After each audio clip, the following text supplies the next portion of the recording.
Pizza देते और रोटी के साथ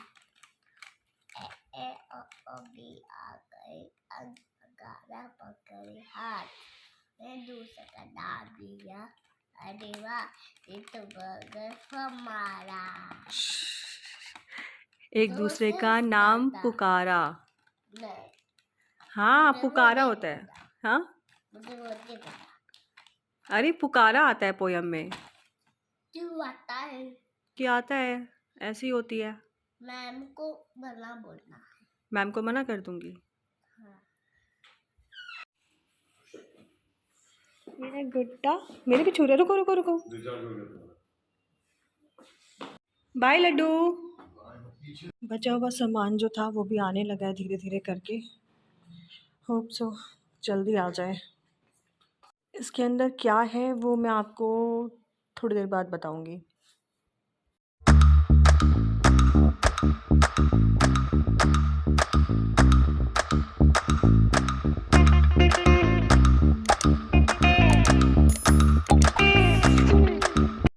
hello everyone, welcome back to my channel. मैं हूँ रेनू और आज है थर्सडे। हस्बैंड अपने काम को जा चुके हैं, लड्डू अपने स्कूल को जा चुका है और अब बची हूँ मैं। तो आज है मेरा फास्ट और प्रदोष का फास्ट है जो कि भोले बाबा के लिए रखा जाता है। और मैंने उनसे जो चीज़ मांगी है भगवान करे वो चीज़ मुझे जल्दी मिल जाए और जब मिल जाएगी मेरी विश पूरी हो जाएगी मैं आप लोगों के साथ ज़रूर शेयर करूँगी। और और कुछ नहीं। जाती हूँ तो घर के सारे काम हो चुके हैं, बस अब मेरा बस बचा है ये। तो मैं जाती हूँ चाय वगैरह बनाती हूँ क्योंकि इसमें मीठा खाया जाता है या बिना सॉल्ट की चीज़ें खाई जाती हैं। तो मखाने तो पता है डाइट के टाइम पर ना मखाने खा खा के ना अब इतना मैं उब चुकी हूँ मखानों से कि मुझे मखाने देखने का मन नहीं करता है। अभी शायद 6 महीने पहले मेरे घर में मखाने आए थे जो कि ख़राब हो चुके हैं। मतलब पता नहीं इसमें हवा लगेगी क्या हो गया, इसमें कीड़े हो गए हैं। तो मैंने उसे रखा हुआ है कि पता नहीं कहाँ फेंकूँ उसको, मैं समझ नहीं पा रही हूँ। कूड़े में फेंकना मुझे ठीक नहीं लग रहा है तो बस इसलिए रखा हुआ है। मैंने कहा इसको ना मैं अपने इन लॉज़ के यहाँ भिजवा दूँगी तो वहाँ पर ना वो जानवरों को डलवा देंगे या जो भी होगा वो देख लेंगे क्योंकि काफ़ी सारे मखाने फेंकने में थोड़ा सा अजीब सा लग रहा है। तो इसीलिए और मखाने खाने का बिल्कुल मन नहीं हो रहा है तो मैं थोड़ा सा पीनट लूँगी और चाय लूँगी। फ़िलहाल के लिए इतना ही। और चलो अब मैं जाती हूँ अपना ब्रेकफास्ट करती हूँ और आपसे मिलती हूँ थोड़ी देर में। लेकिन तब तक चैनल को सब्सक्राइब कर लेना, वीडियो को लाइक कर देना और नीचे प्यारे प्यारे कमेंट ड्रॉप कर देना। और एक चीज़ और, आज ना मैं आप लोगों के साथ शेयर करूँगी कि आप खुद से अपना क्लाउड किचन कैसे स्टार्ट कर सकते हैं। क्योंकि मेरे पास कई सारे कमेंट आ रहे हैं, मतलब कमेंट क्या आ रहे हैं मुझे 3-4 लोगों ने इंस्टाग्राम पर पूछा है, पर्सनली पूछा है कि क्या प्रोसेस है, कैसे स्टार्ट करते हैं, स्टार्टिंग में कितना खर्चा आ रहा है आपको। ये सब चीज़ें मैं उनको बताऊँ तो अब मैं एक एक करके किसी को बताऊँगी। उससे बेटर है कि मैं एक वीडियो बना लेती हूँ तो जिसको भी हेल्प चाहिए होगी वो मिल जाएगी मेरे वीडियो के थ्रू। तो इसीलिए आज मैं आपको डिटेल में बताऊंगी कि मेरा कितना खर्चा आया है और क्या प्रोसेस रहा है इसका, कितना टाइम लगता है, क्या क्या चीज़ें हैं, वो सब कुछ मैं बताऊंगी। और तो उसके लिए आपको चैनल पर बने रहना पड़ेगा, चैनल को सब्सक्राइब करके रखना पड़ेगा, बेल आइकन भी प्रेस कर देना कि मेरी वीडियोस की नोटिफिकेशन आपको मिल जाए, टाइमली मिल जाए करे। और चलो अब मैं चलती हूँ, बहुत बातें हो गई, चाय ठंडी हो जाएगी। मिलती हूँ आपसे थोड़ी देर में। तो जी तो मैं अपना ब्रेकफ़ास्ट कर चुकी हूँ और मैंने मॉर्निंग में आपको बताया था ना कि एक कोरियर आया हुआ है, मैं आपको दिखाऊँगी। तो वो ये कोरियर था ना, तो इसके अंदर क्या है मैं ये आपको दिखाती हूँ क्योंकि ये भी क्लाउड किचन से रिलेटेड ही है, मेरे मेन्यू से रिलेटेड है। तो चलो इसको मैं आपको दिखाती हूँ इसके अंदर है क्या।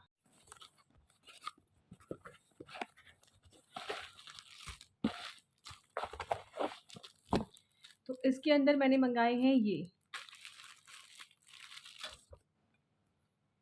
नहीं, ये कड़ा या चूड़ी नहीं है, ये है क्योंकि मेरे मेन्यू में बर्गर है और बर्गर के लिए हमें जो पैटी चाहिए होती है, आलू वाली टिक्की जो चाहिए होती है, वो परफेक्ट शेप होनी चाहिए। और एग्जैक्टली हर बार सेम शेप आना, परफेक्ट शेप आना थोड़ा सा मुश्किल होता है ना। तो उसके लिए मैंने ये कटर मंगाया है। मुझे कहीं भी नहीं मिल रहा था, लोकल शॉप पे भी नहीं मिल रहा था। कह रहे थे कि ख़त्म हो गया है, हम थोड़े दिनों बाद लाएंगे, नया स्टॉक नवरात्रों के टाइम आएगा या उसके बाद आएगा। तो मैंने कहा बार बार मार्केट के चक्कर लगाना तो वो थोड़ा सा मेरे लिए मुश्किल हो जाएगा। तो इसीलिए मैंने ये ऑनलाइन मंगाया। ऑनलाइन थोड़े से मुझे महंगे पड़े हैं। मुझे रिक्वायरमेंट सिर्फ एक कटर की थी, एक भी आता तब भी चलता, लेकिन इसके अंदर शायद 4 आए हैं। मैं आपको दिखाती हूँ। ये तो 3 पैकेट में है और एक मैंने ओपन किया है आपको दिखाने के लिए। तो ये 4 कटर्स आए हैं, जो पैटी कटर्स होते हैं ये वो। तो ये भी मेरे किचन में काम ही आने वाली चीज़ है। और पता है मैंने फ्राइज़ बनाए थे ना, इतने टेस्टी, इतने यम फ्राइज़ थे ना, जैसे मैकडी के फ्राइज़ होते हैं ना, दिखने में भी वैसे ही और खाने में भी वैसे ही। तो मतलब मुझे बिलीव नहीं हुआ कि ये मैंने बनाया। और कॉफ़ी की तो बात ही निराली है, मतलब कॉफ़ी तो कॉफ़ी यार, क्या। अगर आप लोग लखनऊ में ना, ट्राई ज़रूर करना, मेरी बातों पे ट्रस्ट करो और सच में ट्राई करना, बहुत ही यम है। तो चलो अब लड्डू के आने का भी टाइम हो रहा है, थोड़ी देर में वो भी आ जाएगा, तब मिलती हूँ आपसे। और देखो वीडियो बनाते बनाते लड्डू भी आ गया है शायद, चलो देखते हैं। रोते हुए आ रहे हैं, रोए। Later. जा रहे हो मनु? अरे लड्डू भैया लड्डू कहाँ? हेलो बोल दो चाचू को, और पैर छू के आशीर्वाद तो कर ले लो, पैर छू लो, पैर छू लो, गुड बॉय। जा रहे हैं पापा का काम करवाने। हम देखो चाचू चिप्स लेकर आए, लड्डू पॉपकॉर्न लेकर आए लड्डू के लिए, पॉपकॉर्न लेकर आए। बाय। चलो बाय तो कर दो। अच्छा हाँ चले यार चलो बाहर चलो आ यार बाहर चलो मैं भी चलो चलो, पापा भी जा रहे हैं, जाओ चाचू से। बाय बाय बाय गुड्डा। अभी ना हस्बैंड आए तो उन्होंने बोला कि चलो एक काम करता है, लड्डू को थोड़ी देर के लिए मैं अपने काउंटर पे ले जाता हूँ, 3 बजे के अराउंड भेज दूंगा। तो मैंने कहा चलो ठीक है। ये लोग तैयार होकर निकल ही रहे थे कि मेरा देवर भी आ गया, कज़न देवर है वो। मतलब मम्मी से मैंने कुछ सामान मंगवाया था अपनी मदर इन लॉ से, तो वो वही देने के लिए आया था, वो अपना दे के चला गया है। साथ में हस्बैंड और लड्डू भी चले गए हैं। 3 बजे के अराउंड वो वापस आएगा लड्डू। मेरे हस्बैंड ने कहा मैं किसी के हाथ भिजवा दूंगा, तब सुला देना उसको। तो मैंने कहा चलो ठीक है। मैं मना ही करती कि मत मत ले जाओ, गर्मी बहुत है। तो फुल स्लीव के कपड़े पहनकर प्लस ऊपर से कैप लेकर तब गया, कह रहा है मम्मी अब तो धूप नहीं लगेगी, अब मैं जाऊँ? तो मैंने कहा चलो इतना मन हो रहा है तो भेज देते हैं। मैंने फिर भेज दिया उसको। A few moments later. तो गाइज़ मेरे पास बहुत सारे कमेंट्स आ रहे हैं, बहुत सारे डीएम्स आ रहे हैं कि आप ने कैसे स्टार्ट किया है क्लाउड किचन। तो गाइज़ देखो, मेरे पास अभी पूरा एक्सपीरियंस नहीं है। मेरे पास अभी तक जो एक्सपीरियंस है ना, जैसे कि क्लाउड किचन के लिए रजिस्ट्रेशन कौन सा चाहिए होता है, फूड लाइसेंस कहाँ से बनवाना होता है, ज़ोमैटो पे कैसे रजिस्ट्रेशन करना होता है, और उसका मेन्यू कैसे बनाना होता है, प्लस क्या-क्या चीज़ें हमें खरीदनी पड़ती हैं, कितना पैसा लगता है, मुझे इस चीज़ का अभी तक एक्सपीरियंस हुआ है क्योंकि ये सब चीज़ें मैं कर चुकी हूँ। और ऑर्डर्स कैसे आते हैं, वो सब चीज़ों के बारे में मुझे अभी नहीं पता है क्योंकि मैंने अभी वो चीज़ें फ़ेस नहीं की है। तो जितना मैंने एक्सपीरियंस लिया है, जितना मैंने सीखा है, उसके अकॉर्डिंगली मैं आज आप लोगों के साथ में अपना एक्सपीरियंस शेयर कर रही हूँ। तो एक बार को आप भी सोच सकते हो ये सब चीज़ों को, अगर आपको लगता है कि हाँ, ये सब चीज़ें आप कर सकते हो, तो आप भी अपना क्लाउड किचन स्टार्ट कर पाओगे। तो चलो मैं एक-एक करके डिटेल में जितना मुझसे हो पाएगा, जो जितना मुझे याद है, मैं उतना आपको अच्छे से एक्सप्लेन कर देती हूँ, ताकि आपको भी अगर क्लाउड किचन खोलना है लेकिन आप डर रहे हो कि पता नहीं कितनी इन्वेस्टमेंट लगेगी इसमें, या पता नहीं मैं कर पाऊँगी, नहीं कर पाऊँगी, या कर पाऊँगा, नहीं कर पाऊँगा, तो उस चीज़ में आपको भी मेरे एक्सपीरियंस से, मेरी बातों से आपको थोड़ा-सा समझ में आएगा और आप उस चीज़ को लेकर डिसीज़न ले सकेंगे। तो चलो हम वीडियो स्टार्ट करते हैं। तो सबसे पहले बात करते हैं, अगर आप कोई भी फूड बिज़नेस में जाना चाहते हो, तो आपको फूड लाइसेंस बनवाना पड़ता है, ठीक है? और फूड लाइसेंस बनवाने के लिए हम यूजुअली क्या करते हैं, हम 3 से 4 हज़ार रुपए किसी एजेंट को देते हैं और वो हमारा फूड लाइसेंस बना के देता है। और सम टाइम तो ऐसा भी होता है कि वो 3 से 4 हज़ार से अमाउंट इंक्रीज़ हो जाता है। जैसे कि मैंने 1-2 वीडियोज़ देखी हैं जहाँ पे उन लोगों को मतलब उन लोगों के साथ ऐसा हुआ है कि उन लोगों को स्टार्टिंग में बोला कि इतना पेमेंट देना है, उन्होंने पेमेंट कर दिया और उसके बाद जब लाइसेंस आ जाता है तो उसका स्क्रीनशॉट भेजा कि देखो आपका लाइसेंस आ गया है, इसको डाउनलोड करने में आपको ₹1000 या ₹1500 और पे करना पड़ेगा। फिर अब उनके लोगों की मजबूरी होती है, वो लोग फिर और पेमेंट कर देते हैं। तो इस तरह की का खर्चा अगर आप कम करना चाहते हो, तो यूट्यूब पर आपको बहुत सारी वीडियोज़ मिलेंगी जिसमें फूड लाइसेंस बनाने का पूरा प्रोसेस दिया हुआ है। लेकिन हाँ, आपको एक चीज़ क्लियर कर दूँ, एक वीडियो देखकर आपको फूड लाइसेंस बनाना नहीं आएगा, आपको बहुत सारी वीडियोज़ देखनी पड़ेंगी, कम से कम 3 से 4 वीडियोज़ आप देखो। मैंने भी ऐसे ही किया था, मैंने भी 3 से 4 वीडियोज़ देखी थी और उसके बाद ही मैं अपना फूड लाइसेंस बना पाई थी। और फूड लाइसेंस बनाने का जो प्रोसेस है मैं वो भी आप लोगों के साथ में शेयर करूँगी, लेकिन अभी नहीं, क्योंकि वो बहुत लंबा प्रोसेस है और मैं आपको पूरा स्क्रीन रिकॉर्डिंग के साथ में शो करूँगी ना, तो वो आपको ईज़ी हो जाएगा। फ़िलहाल जो लोग अभी स्टार्ट करने का सोच रहे हैं, जो अपना स्टार्टअप स्टार्ट करने का सोच रहे हैं और उनको फूड लाइसेंस की रिक्वायरमेंट है, तो प्लीज़ आप बाहर किसी एजेंट या किसी मतलब एडवोकेट या सीए वगैरह से कंसल्ट मत करो। आप ये काम खुद भी कर सकते हो। सीधा-सीधा आप 3-4 हज़ार रुपए अपने यहाँ बचा लोगे। ठीक है? तो आप 3-4 वीडियोज़ देखिए, बहुत सारी वीडियोज़ पड़ी हुई हैं यूट्यूब पर जो फूड लाइसेंस बनाने का प्रोसेस बताते हैं। एक वीडियो नहीं, 3-4 वीडियोज़ देखो, उसमें आपको ईज़िली समझ में आ जाएगा और आप बना पाओगे। और या भी आप ये भी कर सकते हो कि एक फ़ोन एक फ़ोन के अंदर आपने यूट्यूब पर एक फूड लाइसेंस की वीडियो जो भी बनाने का प्रोसेस है वो स्टार्ट कर लिया, दूसरे फ़ोन से आप अपना ये कर रहे हो या लैपटॉप से आप ये कर रहे हो, अपना फूड लाइसेंस बनाने के लिए अप्लाई कर रहे हो। तो जहाँ भी अटकोगे वो वीडियो में आपको बताता रहेगा, तो ईज़िली हो जाता है।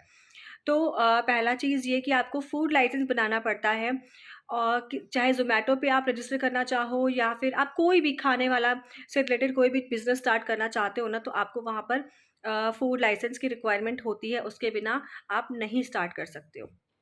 तो चलो, और फूड लाइसेंस के लिए जो आपको रिक्वायरमेंट है पैसों की, अगर आप खुद से करते हो तो उसमें 100 रुपये का रजिस्ट्रेशन करना पड़ता है, ऑनलाइन पेमेंट होती है। तो वो अगर आप फूड लाइसेंस बनाने बैठो तो ऑनलाइन पेमेंट का बंदोबस्त करके बैठना, क्योंकि वो प्रोसेस ख़त्म होते होते 100 रुपये का वो बोलते हैं पेमेंट ट्रांसफ़र करने का। तो वो आप जीपे, यूपीआई, किस बहुत सारे मेथड होते हैं, उनसे आप कर सकते हो। देन उसके बाद हमें आता है मेन्यू, कि आप अगर देखो, फूड लाइसेंस मैं तभी बना रही हूँ ना जब मुझे पता है कि मुझे ये काम शुरू करना है, मुझे ये चीज़ें बेचनी है, मुझे ये चीज़ बनानी बहुत अच्छी आती है, मुझे ये चीज़ करनी है। तो उसके लिए हमें मेन्यू भी चाहिए होगा। मेन्यू बनाने के लिए आपको बहुत सारी चीज़ें ध्यान में रखनी होगी, आपकी कॉस्टिंग ध्यान में रखनी होगी, क्योंकि ज़ोमैटो पर जो ऑर्डर्स आते हैं उनमें मिनिमम टाइम होता है, उसमें आपको बनाना है, उसी में आपको पैकिंग करनी है, उसी में आपको बिल देना है, सब कुछ आपको देना है। तो वो 13 से 15 मिनट का टाइम होता है। अब इस बीच में आप ऐसी कौन-कौन सी चीज़ें बनाकर सर्व कर सकते हो कस्टमर को, वो चीज़ें आपको सोचनी है। उसके अकॉर्डिंगली आप मेन्यू डिसाइड करो कि मेन्यू में क्या-क्या आइटम्स होने चाहिए, ठीक है? या आप ऐसी चीज़ें भी आप मेन्यू में स्टार्टिंग के डेज़ में रख सकते हो जिससे आप असेंबल करना हो, बनाने में टाइम ना लगे, मतलब प्रिपरेशन उसकी पहले हो गई है, बस ऑर्डर आने पर उसको असेंबल करके फिर पैक करना हो। इस तरह की चीज़ें मेन्यू को बनाने में काम आएगी, और मेन्यू बनाने के लिए आपको बहुत सारी ऐप्स मिल जाएँगी। वो भी यूट्यूब पर आपको मिलेगा कि ज़ोमैटो के लिए, स्विगी के लिए मेन्यू कैसे बनाएँ, तो उसके लिए भी आपको बहुत सारी ऐप्स पता चल जाएँगी, तो वहाँ से आप बना सकते हो। मैंने वैसे कैनावा करके एक ऐप आती है, कैनवा या कैनावा कुछ ऐसी थी, नाम मुझे अभी याद नहीं आ रहा है, मैं यहाँ पे स्क्रीनशॉट लगा दूँगी उस ऐप का। उसमें मेन्यू का ऑप्शन आता है, मेन्यू उसमें चूज़ किया, फिर मैंने उसमें एडिट कर लिया जो भी मेरे क्लाउड किचन का जो भी मेन्यू है, वो मैंने उसके अंदर ऐड किया, और उसके अपने अकॉर्डिंगली प्राइस आप बहुत हाई मत रखिएगा स्टार्टिंग में, क्योंकि आपका क्लाउड किचन नया होगा। तो प्राइस बस इतना रखिएगा कि हाँ, आपका थोड़ा बहुत खर्चा निकल आए, ठीक है? जो आपका मार्जिन है, थोड़ा बहुत मार्जिन निकले कॉस्टिंग के बाद, मतलब जितने का सामान आप ले रहे हो प्लस उसमें से थोड़ी बहुत कॉस्टिंग निकल आए, ठीक है? इतना रखिएगा, क्योंकि उसमें आपको बोनस डिस्काउंट्स भी लगाने होंगे, कूपन्स भी लगाने होंगे कस्टमर को अट्रैक्ट करने के लिए। तो थोड़ा सोच समझ कर मेन्यू डिज़ाइन कीजिएगा। और मेन्यू अभी मैं क्यों डिज़ाइन करने को बोल रही हूँ, क्योंकि जब आप ज़ोमैटो पे रजिस्ट्रेशन करते हैं ना, तो वो लोग मेन्यू माँगते हैं आपके क्लाउड किचन का। तो मेन्यू आप पहले से ही बना के रख सकते हो, ठीक है? और ऐसी चीज़ें मेन्यू में रखिएगा जिसमें आपका थोड़ा-सा मतलब जल्दी-जल्दी आप कर पाएँ, 12-13 मिनट में आप जो चीज़ें प्रिपेयर कर पाएँ, वो चीज़ें रखिएगा। किचन में थोड़ा-सा स्पेस आपको उस टाइम पे रखना होगा, ऐसा नहीं कि घर में अगर आप अपने किचन से स्टार्ट करें तो घर में भई खाना भी बन रहा है, वो भी आप देख रहे हो, फिर ये ऑर्डर भी आ गया, ऐसे नहीं हो पाएगा। आप क्लाउड किचन का टाइमिंग और ये सब चीज़ें आपको बैलेंस करनी पड़ेगी कि घर के काम मुझे इतने तक ख़त्म करने हैं, देन उसके बाद मुझे प्रिपरेशन करनी है, फिर अपना क्लाउड किचन ओपन करना है, ऐसे हो पाएगा, क्योंकि स्टार्टिंग में हमारा हाथ उतना फास्ट चलेगा नहीं, जिस चीज़ के लिए मुझे भी घबराहट हो रही है। लेकिन मैंने काफ़ी कुछ सोच के रखा हुआ है, जो मैं आपको आगे कभी दोबारा वीडियोज़ बनाऊँगी ना क्लाउड किचन से रिलेटेड, तो उसमें शेयर करूँगी, टाइम मैनेजमेंट शेयर करूँगी। लेकिन फ़िलहाल के लिए आप ऐसी चीज़ें रखिएगा जो किचन में ईज़िली बना पाएँ आप 10 से 15 मिनट के अंदर। किचन को थोड़ा-सा सॉर्टेड रखिएगा, थोड़ा-सा ऑर्गनाइज़ रखिएगा, ताकि आपको टाइमली चीज़ें मिल जाएँ। बस इतना ही, ठीक है। नेक्स्ट हम आते हैं, मैंने पता है नोट्स बनाए हैं अभी आप लोगों के लिए कि आप कोई चीज़ मैं भूल ना जाऊँ। प्राइस भी आपको अपने अकॉर्डिंगली रखने हैं, मैंने बताया थोड़ा बहुत मार्जिन बचाकर आपको रखना होता है। ज़ोमैटो पे रजिस्ट्रेशन करेंगे ना, उसकी भी बहुत सारी वीडियोज़ आपको मिल जाएँगी यूट्यूब पर, वहाँ से आप रजिस्ट्रेशन क उनको 1 या 2 वीडियो देखकर आप कन्फ्यूज़ होंगे, 3 से 4 वीडियोज़ देखिए, उसमें आपको ईज़िली समझ में आ जाता है। ऐसे ही मेरे साथ होता है, क्योंकि और साथ में करते भी रहो। वीडियो देखिए आपने 2-3, उसके बाद आपने दूसरे फ़ोन में या लैपटॉप में अपना ज़ोमैटो वाला साइट खोल लिया, आप वहाँ पे अपना प्रोसेस वन बाय वन करते जा रहे हैं। ऐप भी दे मतलब वीडियो भी देख रहे हैं और वो अपना स्टेप बाय स्टेप आपसे कंप्लीट करते जा रहे हैं, तो ईज़ी रहता है। ठीक है, उसमें पैन कार्ड की रिक्वायरमेंट होती है। अगर आप अपना क्लाउड किचन खोलना चाह रहे हो, तो आपके नाम का पैन कार्ड होना चाहिए। अगर नहीं है, तो वो पहले ही बना लो, ठीक है। और bank account detail, bank account detail भी चाहिए ओनर की, जो अपने नाम से खोलना चाह रहा है, ठीक है। देन उसके बाद आता है शॉपिंग, जो हम लोगों का सबसे फ़ेवरेट काम होता है। तो उसमें हमें ग्रॉसरी शॉपिंग, वेजिटेबल शॉपिंग तो करनी ही करनी है। मैंने आज तक अभी तक किसी भी वीडियो में एक चीज़ नहीं देखी, जो कि बहुत इम्पोर्टेंट है, बिल। हम कस्टमर्स से ऑर्डर ले रहे हैं, डिलीवर कर रहे हैं, सब कुछ कर रहे हैं, उनका पैकिंग कर रहे हैं, सब कुछ हमने कर दिया, लेकिन बिल की बात तो कोई नहीं कर रहा है। मतलब किसी भी ऐप में मैंने ऐप नहीं, किसी भी यूट्यूब वीडियो में मैंने बिल की बात सुनी ही नहीं है कि बिल का क्या करना है, कैसे देना है। तो गाइज़, बिल के लिए बिलिंग मशीन आती है, मिनिमम 2000, 1800, 1700, 2000 की बिलिंग मशीन आती है, वो परचेज़ कर सकते हो। तो जब आपके पास ऑर्डर आता है ना, तो ऑर्डर के पास साइड में ही आपको ज़ोमैटो का वो बात की बात है, जब वो सब कुछ हो जाएगा तो उसके बाद आपको पता चल जाएगा, वो होता है। वो मैनुअल नहीं, मतलब आपके फ़ोन से कनेक्टेड होगा और उससे आपका बिल निकल आएगा, जितना भी कस्टमर ने ऑर्डर किया है। उसके बाद आपको एक चीज़ और परचेज़ करनी होती है, आपके रेस्टोरेंट का स्टैम्प, ठीक है। स्टैम्प भी लेना होगा, क्योंकि देखो, जो मैनुअल आएगा उसमें आपके रेस्टोरेंट का नाम, आपके क्लाउड किचन का नाम नहीं होगा, उसके लिए आपको स्टैम्प लगाना पड़ेगा। तो मैंने वो स्टैम्प बंदे को दिया हुआ है, अभी वो आया नहीं है, कल ही बोला है, तो कल अब वो मुझे मिल जाएगा, मतलब फ्राइडे को वो स्टैम्प आ जाएगी। वो भी मैं आप लोगों के साथ में शेयर करूँगी। उसके बाद होता है पैकेजिंग की शॉपिंग करना, जो हम जिस कंटेनर में अपना फूड अपना सर्व करेंगे, या जिस पैकेट में हम अपना डिलीवर करेंगे फूड ना, वो सारी शॉपिंग करना। और थोड़ा-सा उसका क्वालिटी को मेंटेन रखिएगा, क्वालिटी को थोड़ा-सा अच्छा रखिएगा, क्योंकि बोलते हैं ना, पहले हम आँखों से खाते हैं, फिर मुँह से खाते हैं। तो बस वही बात है, पैकेजिंग अच्छी होती है तो कस्टमर थोड़ा-सा अट्रैक्ट होता है कि हाँ, इनकी पैकेजिंग अच्छी है, अच्छी जगह से आया है, अच्छी चीज़ होगी। तो टेस्ट वो बाद में ले रहा है, लेकिन जो उसने पैकेट देखा है, आपका जो पैकेजिंग देखा है, उस चीज़ से वो आपको आधा जज वहीं कर लेगा कि हाँ, इतनी अच्छी पैकेजिंग है, अच्छी जगह से आया होगा, बस। तो पैकेजिंग का ध्यान रखना है, उस चीज़ का ध्यान रखिएगा। देन उसके बाद हम, हाँ, हर पैकेजिंग के ऊपर आपके क्लाउड किचन का स्टिकर या कुछ नाम का कुछ ऐसा होना चाहिए, जिससे आप ना ईज़िली आप ईज़िली रिकॉग्नाइज़ हो सके। जैसे कि आपके क्लाउड किचन का नाम का स्टिकर, जो कि मैंने कल ही प्रिंट करवाया, आपने मेरी कल वाली वीडियो देखी होगी, तो उसमें मैंने बहुत ही अट्रैक्टिव कलर का मैंने स्टिकर प्रिंट करवाया है। मैं आपको फिर एक बार दिखा देती हूँ।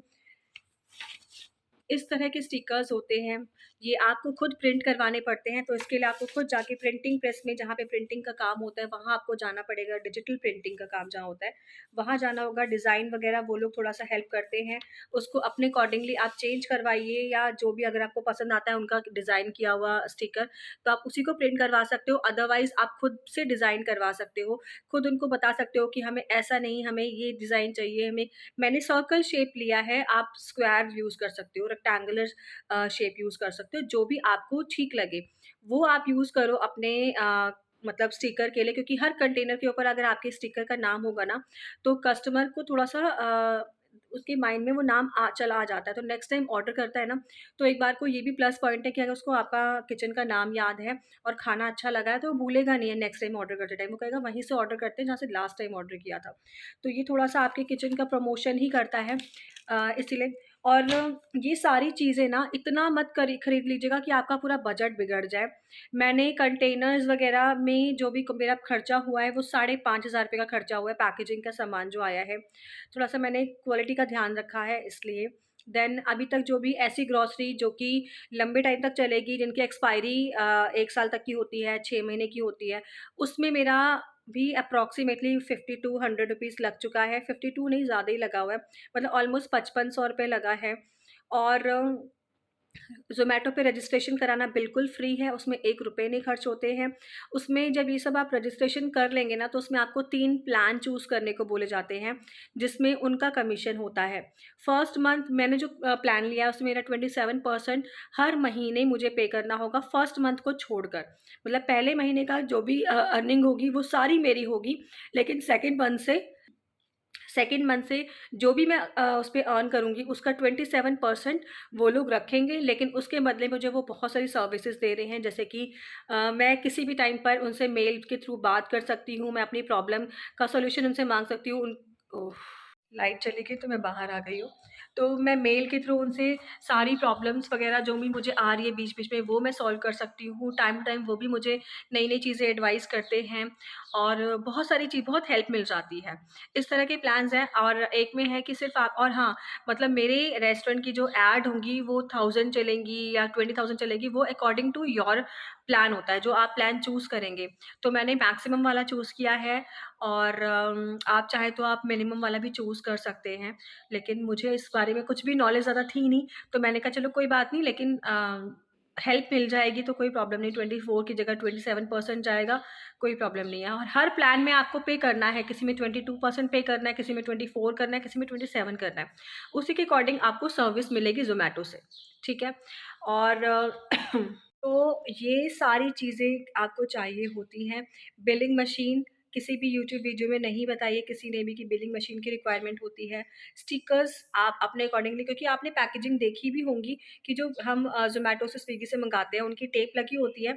लेकिन हाँ, उसके अलावा उस टेप के अलावा भी उस क्लाउड किचन का नाम लिखा होता है, उस रेस्टोरेंट का नाम का कुछ ना कुछ लोगो या स्टिकर बना होता है। जो बड़े-बड़े रेस्टोरेंट्स हैं, तो उनके तो कंटेनर्स पे ही उनका प्रिंट होता है, तो इतना तो प्रिंट मैं अभी अफ़ोर्ड कर नहीं सकती हूँ, क्योंकि कंटेनर्स प्रिंट करवाना या एनवेलप प्रिंट कराना थोड़ा-सा महँगा पड़ता है। तो हम उस पर छोटे-छोटे स्टिकर्स का यूज़ कर सकते हैं एज़ अ प्रमोशन अपने क्लाउड किचन का।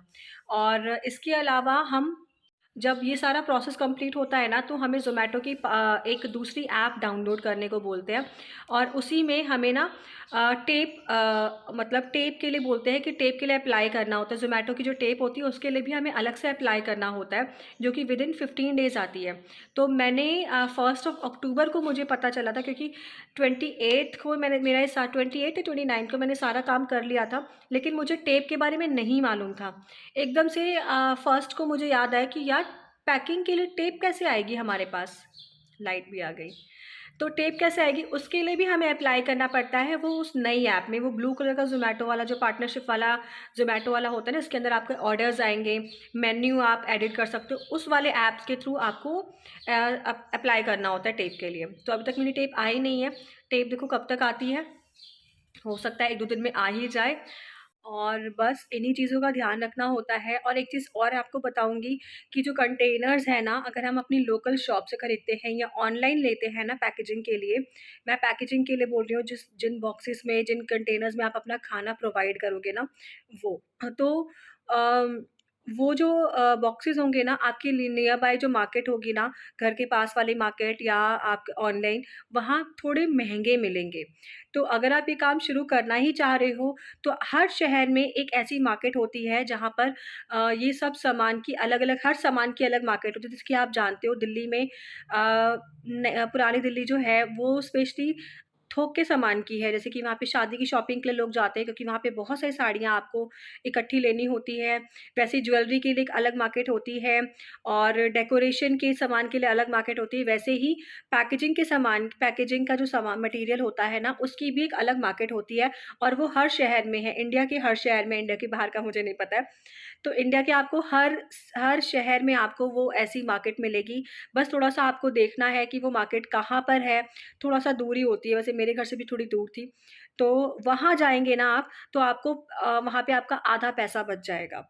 ठीक है? जैसे कि मैं जो सामान लेकर आई हूँ ना, 5 साढ़े 5 हज़ार का सामान है, उसमें अगर आप देखोगे, अगर मैं वो चीज़ें यहाँ से परचेज़ करती, तो उसमें अप्रॉक्सिमेटली मेरा 50% का मुझे प्रॉफ़िट हुआ है। जो चीज़ें मुझे वहाँ पे ₹2.5 की मिली है, वो मुझे यहाँ पर ₹5 की मिलती मिलती जो मैं पिज़्ज़ा के बॉक्सेस 7 रुपए के लेकर आई हूँ, वो मुझे यहाँ पे 15, 18, 19 ऐसे के मिलते। तो मतलब प्राइस का बहुत ज़्यादा फ़र्क पड़ जाता है। वहाँ से भी आपकी कॉस्टिंग मतलब वहाँ भी आपका खर्चा कम हो जाता है अगर आप किसी बड़ी मार्केट में जाते हो। और थोड़ा-सा सामान आप एक्स्ट्रा ले आओ कि आपको हर दूसरे दिन ना भागना पड़े या हर हफ़्ते ना भागना पड़े। मैं लेकर आई हूँ, अगर मेरा क्लाउड किचन ढंग से चलेगा, तब भी मेरे पास 2 से 3 हफ़्तों का सामान है। ऑर्डर्स आएँगे तब भी मुझे 3 हफ़्ते तक तो नहीं जाना पड़ेगा किसी भी मार्केट में। तो थोड़ा-सा ध्यान रखिएगा कि वहाँ पे आप थोड़ा सामान ज़्यादा लेते हैं तो इससे थोड़ा डिस्काउंट ज़्यादा मिल जाता है आपको। और नियर बाय मार्केट में बहुत ज़्यादा महँगा मिलेगा, वहाँ से भी आप अपना पैसा बचा सकते हो, वहाँ से भी अपनी कॉस्टिंग कम कर सकते हो। ठीक है? तो ये सब चीज़ों का ध्यान रखकर अगर आपका भी बजट है 10-15 हज़ार, उसमें भी आप अपना क्लाउड किचन ईज़िली स्टार्ट कर सकते हो। बिलिंग मशीन 17-1800 से आ जाती है ऑनलाइन। अगर आप चाहो तो अपने नियर बाय मार्केट में भी जाके देख सकते हो। मैंने मार्केट में नहीं गई हूँ क्योंकि मुझे याद ही एंड में आया है। अभी संडे याद आया है मुझे, तो उसके बाद मेरे पास टाइम था नहीं। लड्डू स्कूल चला जाता है संडे के बाद से, तो उसके बाद दोपहर में वो आके थक जाता है, फिर मार्केट में जाना, मशीन पता करने, मैंने कहा छोड़ो ऑनलाइन कर देते हैं। तो वो मैंने ऑनलाइन कर दी है, देखो कब तक आएगी। संडे ही दिखा रही है, मतलब जिस दिन से मुझे स्टार्ट करना है उसी दिन से दिखा रहा है। मतलब ये सारी चीज़ों का आप ध्यान रखिएगा। जो चीज़ें मेरी भूल गई, मेरी छूट गई थी, मैंने टेप थोड़ा-सा लेट अप्लाई किया क्योंकि टेप आने में 15 दिन का टाइम लगता है। और बिलिंग मशीन के बारे में मुझे पता नहीं था। साथ में बिलिंग मशीन के साथ आप कैश मेमो भी रखिएगा। बिल का जो आता है ना, बिल बुक आती है ना, बिल खाता बुक आती है जो बिल वाली, वो रखिएगा क्योंकि कई बार होता है कि मैनुअल वाला में कुछ प्रॉब्लम है, ऑर्डर आ चुका है, वो नहीं काम कर रहा है, तो स्टैम्प लगा के आपने जो भी आपने जो खाता रखा, वो बिल वाला जो रखा हुआ है ना बुक, उससे आप मतलब जल्दी से कर सकते हो। तो वो एक एक्स्ट्रा में रख के चलना चाहिए हमें। ये सब चीज़ें हो गई, बाकी इतना ही है। और आगे-आगे जैसे-जैसे मुझे एक्सपीरियंस मिलता जाएगा, मैं आप लोगों के साथ में शेयर करती जाऊँ। तो वहाँ पे रुकते ना पापा के साथ, इतनी जल्दी कैसे आ गए आप? बोलो, इतनी जल्दी वापस आ गए? मैंने आपसे बात की। अच्छा ठीक है भाई, मत करो। वहाँ जाके कह रहे हैं मुझे मम्मी की याद आ रही है, मुझे घर की याद आ रही है, मुझे वो ना आ रहा है। र नहीं बोल पाता ना, वो बोलता है वो। मुझे वो ना आ रहा है, मुझे वो ना आ रहा है। तो उसके पापा वापस छोड़ गए इसको। आधा घंटा भी नहीं हुआ है, खुद वापस आ गया आधे घंटे के अंदर ही।